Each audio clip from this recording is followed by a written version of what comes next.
कक्षा नवम के मेरे प्रिय भैया बहनों, हरिओम। कक्षा नवम के अध्याय 2 में आपने पर्यावरण संरक्षण के प्रयासों एवं सफलताएं इस विषय पर आपने पढ़ा। पर्यावरण संरक्षण की आवश्यकता क्यों, पर्यावरणीय प्रभाव का अध्ययन क्यों, किस लिए किया जाए। पर्यावरणीय प्रभाव अनुमानक EIA की भूमिका क्या है, चिपको आंदोलन, साइलेंट वैली, CNG, जल संरक्षण के प्रयास, ये इन बिंदुओं का आपने गहराई पूर्वक अध्ययन किया है।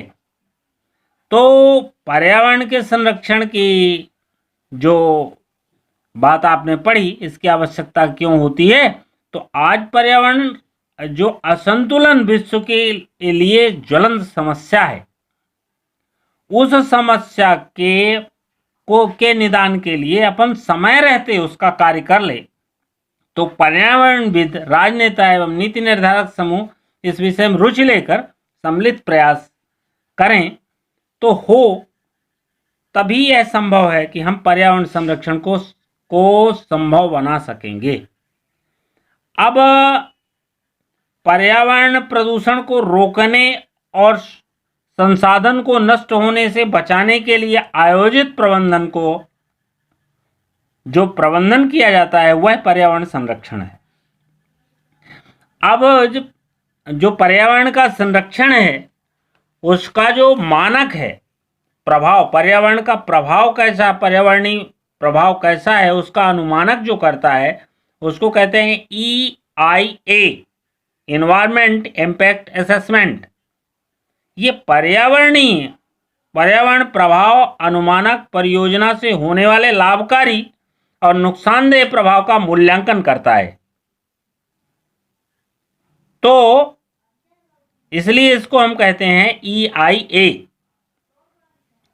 पर्यावरणीय प्रभाव के निर्धारण की जो विधियां हैं, उन विधियों को, जो मूल विधियां हैं, उसके स्तर हैं, प्रारंभिक, प्रथम स्तर, द्वितीय स्तर और तृतीय स्तर, अर्थात प्रारंभिक जांच,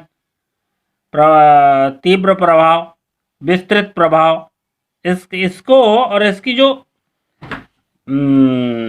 जांच की विधियां हैं उस विषय में अपन ने पढ़ा। चिपको आंदोलन 1974 में इलाहाबाद की घटना थी, जिसमें मुरारी लाल एवं गौरा देवी के नेतृत्व में 27 अन्य स्त्रियां और लड़कियां पेड़ से जाकर चिपक गईं और उन्होंने अपने पेड़ों को कहा, ये हमारा मायका है, हम इनको कटने नहीं देंगे। 26 मार्च 1974 की इस घटना के बाद रैणी गांव चिपको आंदोलन का कार्य क्षेत्र बन गया। ये आपके ध्यान में आता होगा। तो साइलेंट वैली केरल का एक छोटा सा वन क्षेत्र है। इसका कुल क्षेत्रफल 90 वर्ग किलोमीटर। इससे कुंती नदी निकलकर बहती हैं।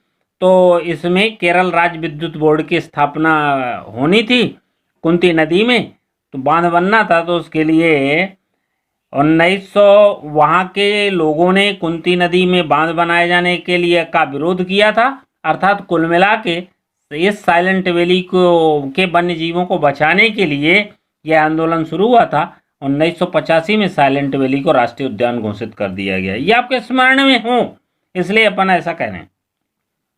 अब CNG के विषय में अपन आपने पढ़ा है। CNG के उपयोग से ऐसा कि यह एक गैस डीजल की तुलना में, गैस और डीजल जो है पेट्रोल, इनकी तुलना में कम प्रदूषण फैलाती है। इसके लाभ को ध्यान रखते ही दिल्ली उच्च न्यायालय ने दिल्ली परिक्षेत्र में चलने वाली सभी बसों और टेम्पो ऑटो रिक्शा को जैविक ईंधन के स्थान पर CNG के उपयोग के निर्देश दिए और आदेश दिया कि दिल्ली से इस CNG के अलावा से सभी वाहनों को हटा दिया जाए। जल संरक्षण के जो प्रयास हैं उसमें शासन स्तर पर एक पंच एक तालाब एक योजना आई थी। गांव का पानी गांव में एवं खेत का पानी खेत में, ऐसी योजना आई थी।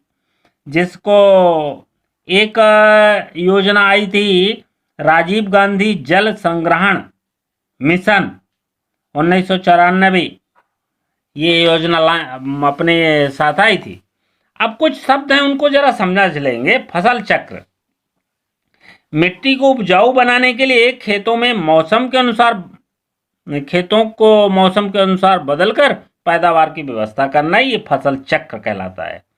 उपजाऊ बनाए रखने के लिए खेतों में मौसम के अनुसार बदल कर पैदावार लेना, ये फसल चक्र है। पुनः चक्रण, ऐसी वस्तुओं के उत्पादों जिनका वास्तविक मूल्य उपयोग के कारण खत्म हो गया हो और पुनः उपयोगी बनाया जाना चाहिए, पुनः चक्रण कहलाता है। उत्पादों का जिनका वास्तविक मूल्य उपयोग के कारण खत्म हो गया हो, पुनः उपयोगी बनाना।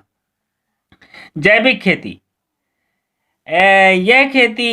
यह वह खेती है जिसमें कृत्रिम रासायनिक खाद का प्रयोग ही नहीं किया जाता, वरन जैविक खाद, गोबर, पेड़ पौधों की पत्तियों से बनी हरी खाद का उपयोग होता है, जैविक खेती है। जैव उर्वरक, वे जीव जो मिट्टी के पौष्टिक तत्व पैदा करते हैं, जैसे जीवाणु, वर्मी, फफूंद आदि, ये जैव उर्वरक कहलाते हैं।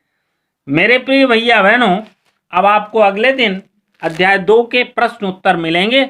उन प्रश्न उत्तरों को आप अपनी कॉपी में लिखेंगे और उसमें से उन प्रश्नों को हमारे व्यक्तिगत व्हाट्सएप पर सेंड करेंगे। उनको देखने के बाद आपका ताकि उत्तर दिया जा सके। धन्यवाद।